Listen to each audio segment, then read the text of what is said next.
Colleagues, those of you who know me will know that I'm very disappointed not to be with you in Tokyo today. The Sustainable by Design project elegantly captures a central truth about the future well-being of the whole human enterprise. Designing is the way to resolve the sustainability challenge. Indeed, it's the only way. The argument is clear. In 1992, the UIA put the following proposition to the UN Conference on Environment and Development. Our buildings and infrastructure will be the victims of climate change. But together they also lock us into unsustainable patterns of environmental degradation that are the cause of climate change. In this, they constitute the villain. They must therefore become active participants in achieving sustainable futures. As it were, a white knight to the rescue. And the way that this can be achieved is through the activity of designing and redesigning.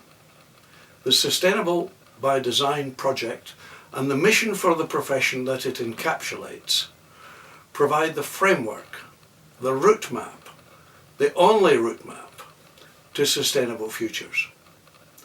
It also calls on the architecture profession to take on a central role in confronting the major strategic issue of our time. The project invited all member sections to state how they were confronting the sustainability challenge. At first sight, the response was disappointing, with only 42 out of 118 replying. But this is misleading. Those who did reply represented 70% of the total world population and 80% of global GDP, itself a good indicator of environmental burden. Almost all respondents had programs in place to improve the environmental and sustainability performance of buildings and cities.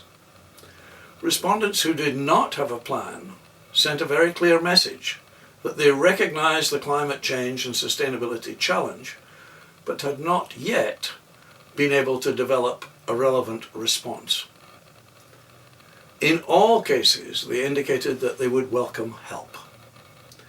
There is every reason to think that many of those that did not reply would have expressed the same view. The wider UIA community should take this as very good news. The UIA's Chicago Declaration of Interdependence for a Sustainable Future points the way.